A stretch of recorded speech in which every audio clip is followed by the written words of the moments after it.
बिस्मिल्लाहिर्रहमानिर्रहीम। अस्सलाम वालेकुम नाज़रीन, मैं हूँ शहबराज सईद। नाज़रीन, इसहाक़ डार साहब की आमद है। जी हाँ, वही इसहाक़ डार साहब जिनकी पॉलिसीज़ से ना सिर्फ हमारे कौमी अदारे, हमारी इस्टेब्लिशमेंट, हमारी तमाम सियासी जमातों के अकाबरीन और इंटरनेशनल मालियाती अदारों के करता धरता सब के सब वाक़फ़ हैं और अवाम, पाकिस्तान के अवाम कम व बेश 3 दफ़ा इनको भुगत चुके हैं, इनकी पॉलिसियों को झील चुके हैं और अब दोबारा से नए रंग रोगन के साथ जनाब इसहाक़ डार साहब को एक दफ़ा फिर वफाकी वज़ीर ख़ज़ाना बना के अवाम पे मुसल्लत किया जा रहा है। आज की इस नशिस्त में मैं आपके सामने जावेद चौधरी साहब का 6 मई 2021 को लिखा गया एक कॉलम जिसका उन्वान था ये मुल्क है कोई टिशू पेपर नहीं, इसमें से चंद एक इक़्तिबासात आपकी नज़र करूँगा जिससे अंदाज़ा हो जाएगा कि मोहतरम इसहाक़ डार साहब जब इस मुल्क से भागे थे तो वो क्या मजबूरियाँ थी, वो क्या अवामल थे कि अपनी हुकूमत होते हुए, ख़ुद वज़ीर ख़ज़ाना होते हुए मोहतरम इसहाक़ डार साहब को बग़ैर किसी को कुछ बताए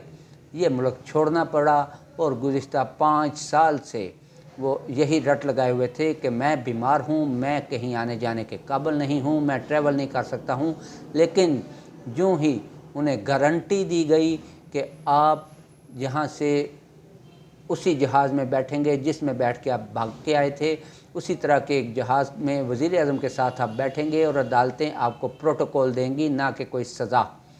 और दोबारा से आप इक़्तिदार की राहदारियों में पहुँच जाएंगे। तो उनकी बीमारी फ़क हो गई और वो पाकिस्तान आने को तैयार हो गए। जी नाज़रीन,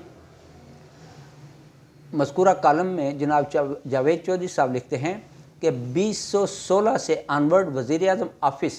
कर्ज़ों के बारे में अपनी तशवीश का इजहार कर रहा था। वज़ीर आज़म के प्रिंसिपल सेक्रेटरी फवाद हसन हर मीटिंग में ये बावर करवाते थे कि मुल्क पर कर्ज़ों का जो बोझ डाल दिया गया है, अगर हमने अपनी ग्रोथ सस्टेन ना की तो 2019 में हम ये कर्ज़े अदा करने के काबिल नहीं रहेंगे। जी नाज़रीन, आप गौर कर सकते हैं कि जो नून लीग अब ये क्लेम करती है कि पीटीआई की गवर्नमेंट अपने पहले 2 सालों में मईशत का सत्यानाश कर दिया, तो मईशत का सत्यानाश तो 2016 में ख़ुद आपकी अपनी हुकूमत के करता धर्ताओं का इसका अदराक था कि 2019-20 जिस तरह की इकोनॉमिक पॉलिसीज़ हमने अडाप्ट की हैं, 2019-20 में ये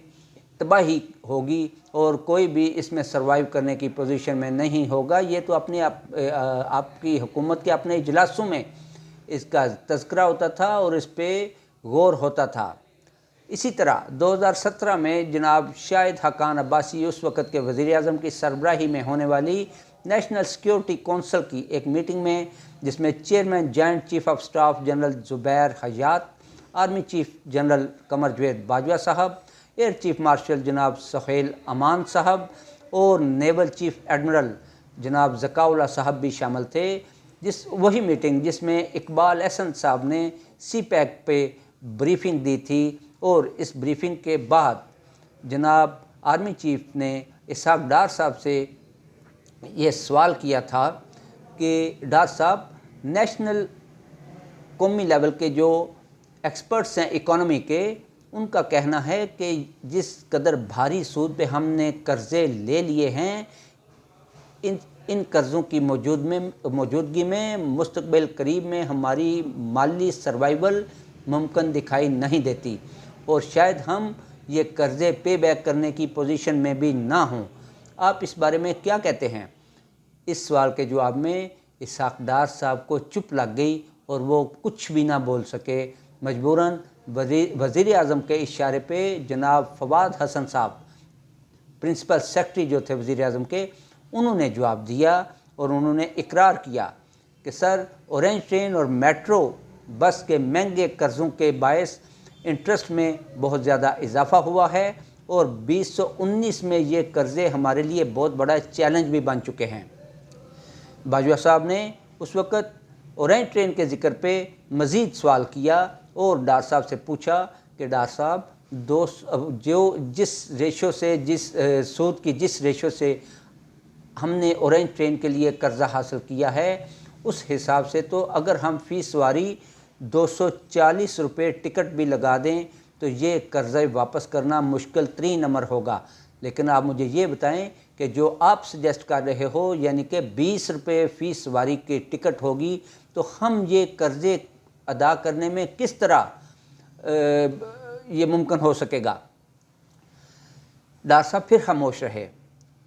اس پہ جنرل باجوہ صاحب نے مزید اپنی بات کو آگے بڑھاتے ہوئے کہا کہ میں قرضے لینے کے خلاف نہیں ہوں،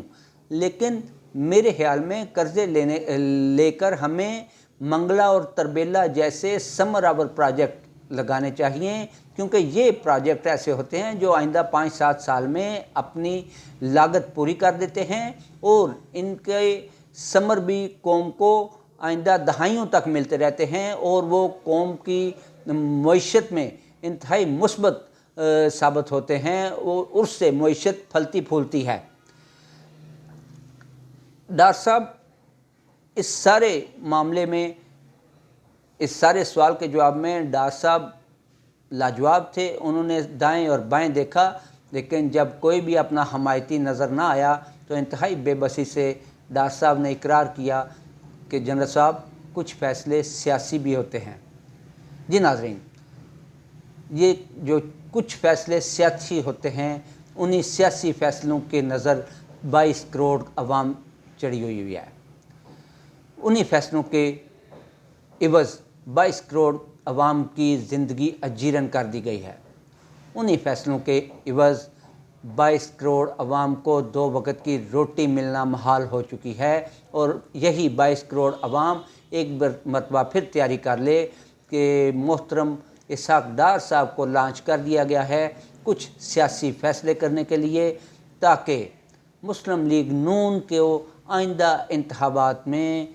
مناسب رستہ دیا جا سکے، تاکہ وہ عوام کو منہ دکھانے کے قابل ہو سکیں، اور انہی سیاسی فیصلوں کے نتیجے میں یہ توقع کی جا رہی ہے کہ ایک مرتبہ پھر عوام کو ڈاج دینے میں کامیاب ہو جائیں گے ہم لوگ، اور دوبارہ ہم عوامی حمایت سے اقتدار کی انہی راہداریوں میں گھومتے پھرتے نظر آئیں گے۔ ناظرین، اورینج ٹرین کے حوالے سے ڈار صاحب اور میاں شہباز شریف صاحب کی ملی بھگت سے مہنگے ترین قرضے حاصل کرنے کی سٹوری بھی آئندہ کسی ولاگ میں آپ کے ساتھ ضرور شیئر کریں گے۔ اجازت دیجیے، اللہ حافظ۔